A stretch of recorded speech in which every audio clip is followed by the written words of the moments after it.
Welcome back to Combat Mission Fortress Italy and the second part of the No Man's Land little mini-series. In the first battle, unremarkable Sunray's Brits and my Germans came out of the starting gates, grabbed some ground and had a couple of little sharp fights, but we were effectively just moving to contact. For the second battle, now that we've established a front line of sorts, we can really get stuck in. I'm starting out with control over the village in the centre, the wooded valley on the left, and the village ridge and the edge of the forest on my right. Unremarkable punched right last time, so he's starting with control of the southern map edge, including a bulge that incorporates the South Bridge objective and Hill 57-2. In terms of objectives, things are a little bit up in the air. We each randomly rolled up 2 objectives in the first battle. I successfully secured one of mine, the North Bridge, but I didn't hit my secondary, which was to touch Hill 56. Obviously now we've made contact and the situation has changed, but I think these remain pretty good calls. Holding the North Bridge means holding onto the village, which is not only a good central position, but could provide a good tar pit if Unremarkable tries to kick me out.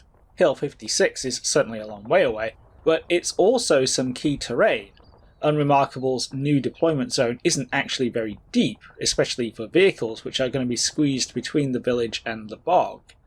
If I can punch right and seize Hill 56, or even go so far as Hill 57-1, I'll be able to totally cut off the entire British position across the river.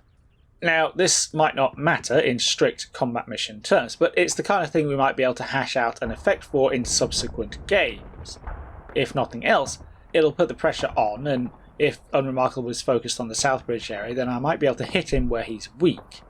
So my plan here is to keep hold of the village, and to grab Hill 56. These are pretty complementary aims. The most sensible avenue of attack on Hill 56 is via the right flank, exploiting the woods to get forward. Holding onto the village will both secure the left flank of my advance and, along with the village ridge, provide a support by fire position for one side. We're still playing a tiny quick battle, so I only have the budget for a single infantry company. That's 3 platoons. With 1 platoon in the village and 1 platoon attacking Hill 56, I've got 1 spare. I think the only sensible thing to do is to keep it in reserve. Focusing on the centre and right does mean that I'm leaving the left open, and the British did probe that wooded valley in the first game. It's a logical area for Unremarkable to continue attacking if he wants to solidify his hold on the South Bridge. But if I take my last platoon and set it up there, I'll be spreading myself far too thin. This isn't exactly a small map. Between sheer distance and the hilly terrain, going left, centre and right all at the same time will mean that my infantry just won't be able to mutually support one another. It also means that I might struggle to allocate my heavy weapons. In the first battle, my mortar and heavy machine gun teams were able to operate from a solid central position back up on the high ground, and my infantry were concentrated enough that they were able to rapidly switch support to whichever platoon needed it. Here, I don't only want to support my main effort of punching to Hill 56, but I want to bring the mortars and MGs forward to exploit that position once I've secured it. That means keeping them relatively central and relatively far forward. The positions they were working from in the last game are probably too deep and definitely not secure enough. With the enlarged deployment zones, it will be very difficult for me to stop Unremarkable infiltrating a few scout teams into the woods behind me to go heavy weapons hunting. So I'm set on keeping my last infantry platoon in reserve behind the village ridge where it can shift left or right as needed. In the event, that was the company's first platoon. They've got one of the 81mm mortars attached. Second platoon is holding the village with one of the MG sections which can cover the facing slope of Hill 56 and the road. Third platoon with another mortar and another HMG team is standing by to advance up the gully at the end of the village ridge and go up into the woods towards Hill 56. That leaves 1 more HMG team, which I've set up on the village ridge, and 2 extra mortar teams which are stashed in the edge of the logging camp woods behind them. Despite some messing around, I've actually ended up with exactly the same force I took last time. The base Panzer Grenadier Company eats so far into my points budget that I just don't have a lot of options, so all the logic from the last video still applies. That explains the 2 extra 81s. I've also fallen back on taking 2 Marders. These at least have the benefit of being mobile. One of them is going to hang back on Hill 47 to provide some anti-tank cover over 3rd Platoon's avenue of attack, The other is going to go along with the attackers to get up on or around Hill 52 on the right, where it can cover across the valley to the other flank. The Marder on Hill 47 is going to be a little vulnerable up there all on its own, but it's got the speed and manoeuvrability to get out of trouble or relocate if it needs to. With a few points left over, I decided to bring along a target reference point again and some foxholes. I've even remembered to actually deploy the TRP this time. It's near the south bridge, where it'll help me control that choke point. It's not just a known location I can use the mortars to hit without line of sight, it also functions as a known location for direct fire, so if I get eyes on some targets down there with the Marders, HMG teams, or even the infantry, they should be able to engage more accurately. The foxholes are there primarily because they're cheap enough to fill out my last 15 points. I'm still a little worried about that wooded valley on my left, and right up to the last minute I was intending to split off a squad from my reserve platoon and leave a screen there to at least delay Unremarkable if he pushed that angle again. I ultimately decided against that, but left the foxholes there to hopefully delay him a little bit. If he sees the foxholes in the woods, he might assume that we're occupied and hit the brakes. It's not uncommon in combat mission to spot foxholes and other fortifications before you spot the troops manning them, and I had a whole platoon in that area last time. A little deception can go a long way if you're lucky. In a similar vein, I've got a turn 1 plan for my mortars to dump all of their smoke. We've got very windy conditions this time round, which means that the smoke isn't going to be very useful for actually concealing or masking anything, but by dumping it in between the wooded valley and the road, where Unremarkable ended up last time, I might be able to make it look like I'm preparing to attack over there instead of on my right. That should help convince him that he needs to go firm over there, where I'll be able to trap him when I seize Hill 56. There isn't any kind of turn 1 contact. 3rd platoon head off up into the woods on the right while the mortars get rid of all their smoke. Obviously it's impossible to tell if the smoke-based deception is actually working, but it's not half as obvious as I would like. It's so windy the smoke is getting blown out before it can really bloom. At least I factored the wind in though. Something I paid less attention to is the heat. It's 36 degrees C today, which means that running up hills sucks even more than usual, and the Pixeltruppen quickly start to get tired. I've sent 3rd Platoon's attached weapons teams further right up to Hill 52. From there they'll be able to provide a little security for Marder 1, which has led the way forward, and be in position to support 3rd. When the HMG team staggers up to the summit, they provide my first glimpse of the enemy. There's a line of contacts approaching, strung out between the 57-56 ridge and the right map edge. I'm not sure exactly how many Brits I'm looking at. It looks like a lot of small contacts, so it could be a single platoon split down into teams, but we're also about 5 minutes in now. I haven't seen anything else, and from Unremarkable Sunway's point of view, this is a concealed avenue of approach in relation to my deployment zone. Regardless of exactly what's going on, I now have to deal with at least a platoon's worth of enemy infantry almost on top of my ultimate objective that's already closing in on 3rd Platoon. So the HMG team immediately engages, and I start moving the 81 behind it to join in, while I split 3rd Platoon down into teams and spread them out online in the woods beneath Hill 56.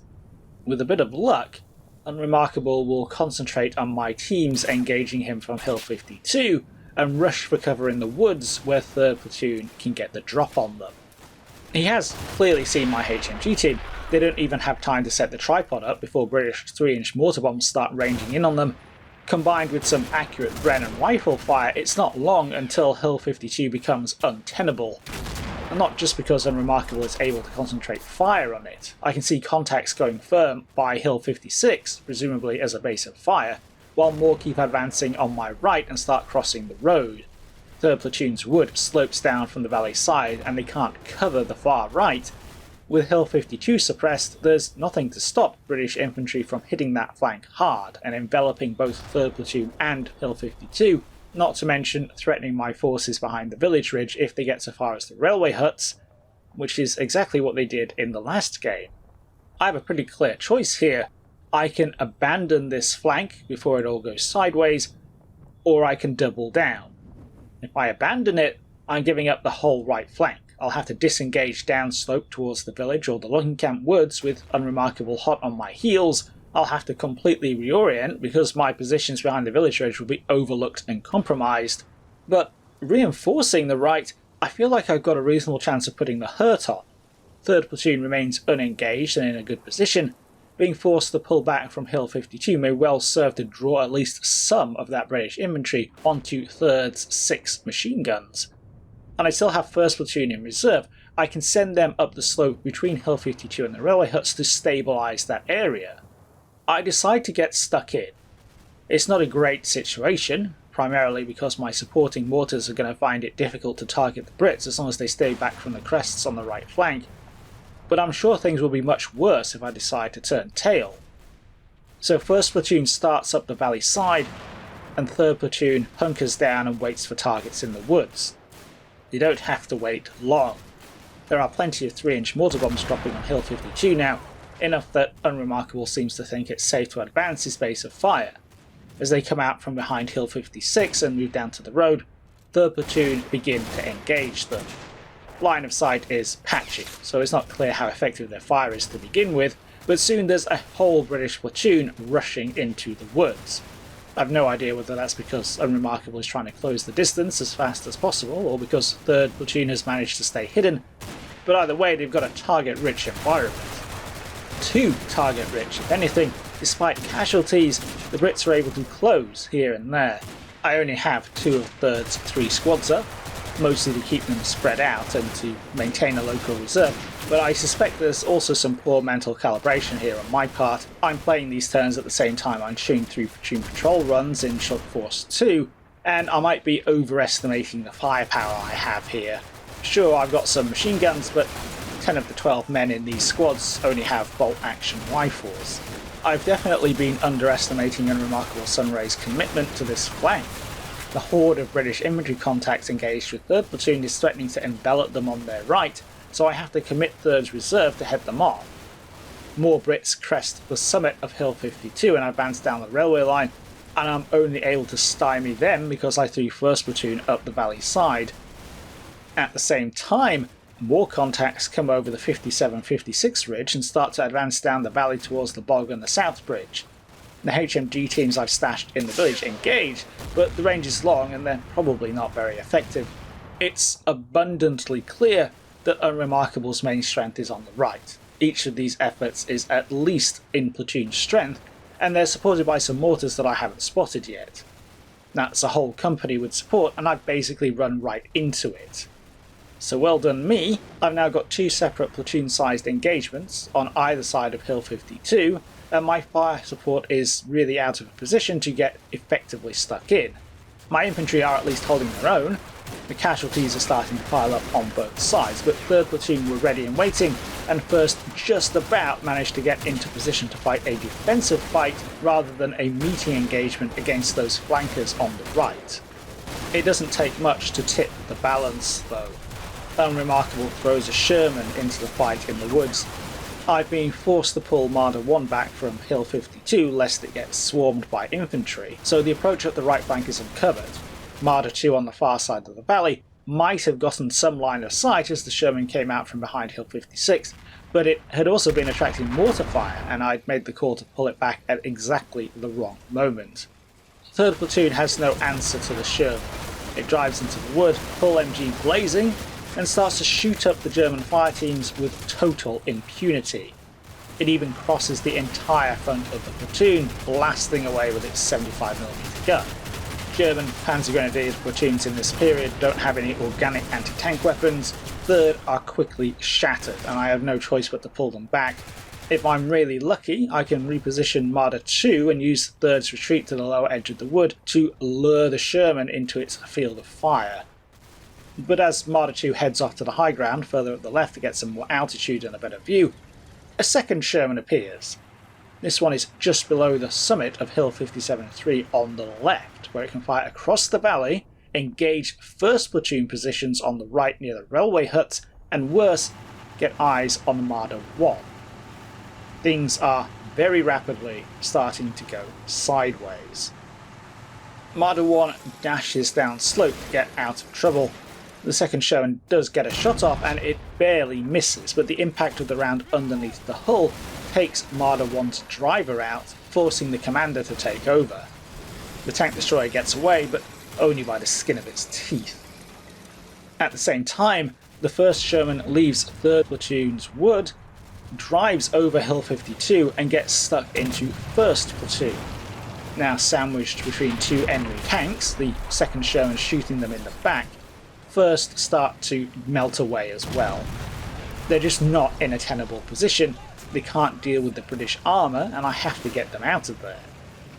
Marder 2 meanwhile has managed to climb the far left map edge and it swings in to get eyes on that 2nd Sherman.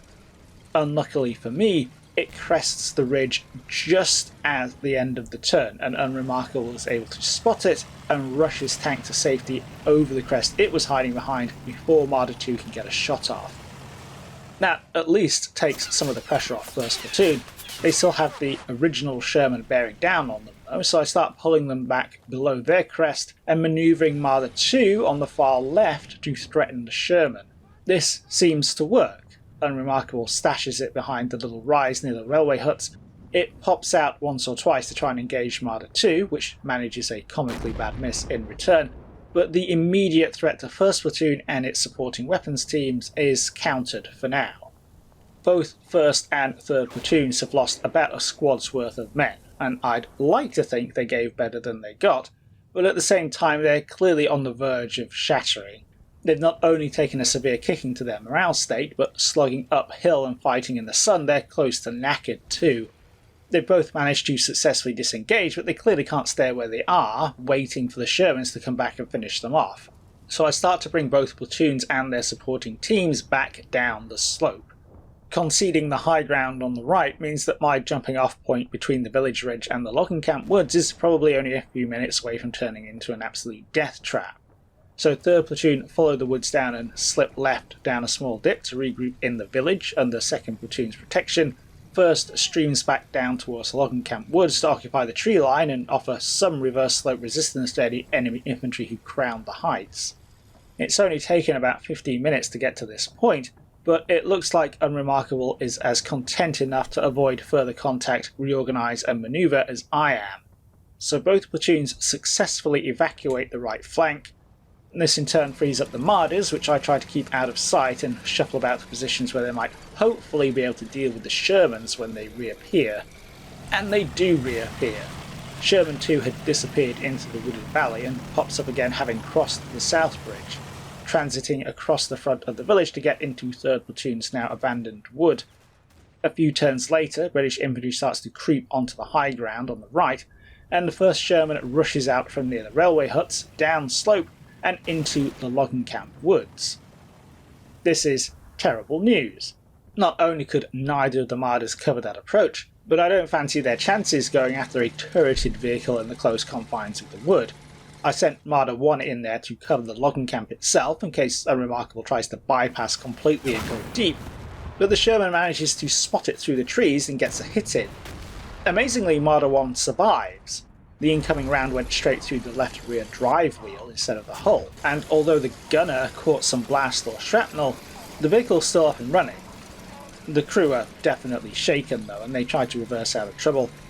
Meanwhile, the 2nd Sherman is approaching with infantry support down the trail of 3rd Platoon's wood, muscling in on my infantry on the right, while more British infantry engages them from the front near the railway huts, and the 1st Sherman lurks on their right flank.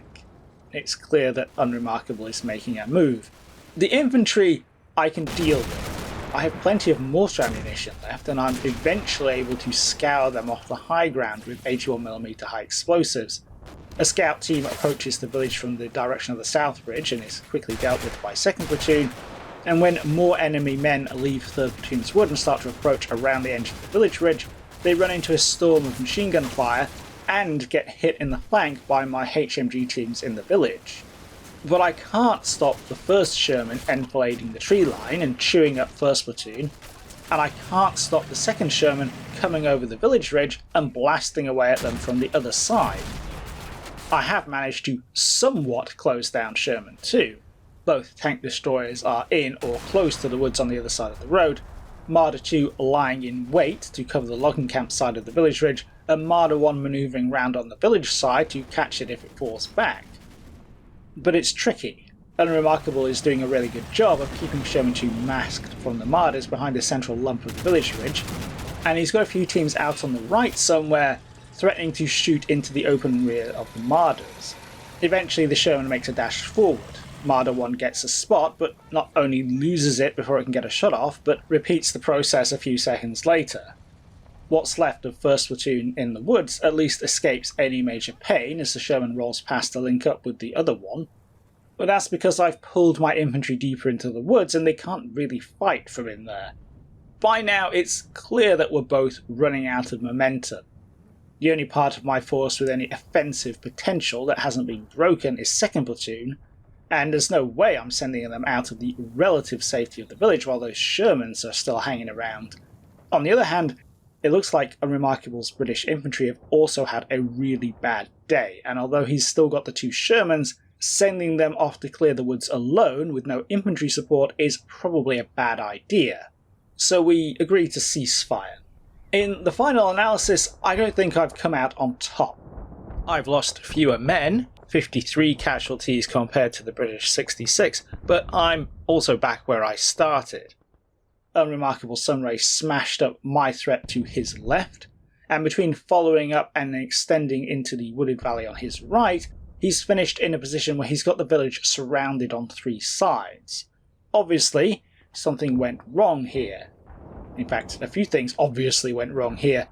First and foremost, while I don't think my plan was necessarily a bad one, I was far too focused on the second half of it. I was thinking a little too far ahead about how grabbing Hill 56 would allow me to dominate the British side of the map, and I was concentrating a lot less on exactly how I would grab it in the first place. So my fire support elements were not set up where they could easily support 3rd Platoon in a fight over the crest on the right. They were down in the valley because I was more concerned about bringing them up once Hill 56 was secured. This kind of thinking is most obvious with the unused TRP. I put it on the south ridge for phase 2 of the plan. It would have been considerably more helpful on the reverse slope beyond Hill 56 or even in 3rd Platoon's wood, where it could have helped with phase 1. The second glaring disaster here ties into force selection. I got taken apart by Unremarkable's armour. Without any kind of infantry anti-tank capability, it was all down to the Marders, and they did not stack up this time.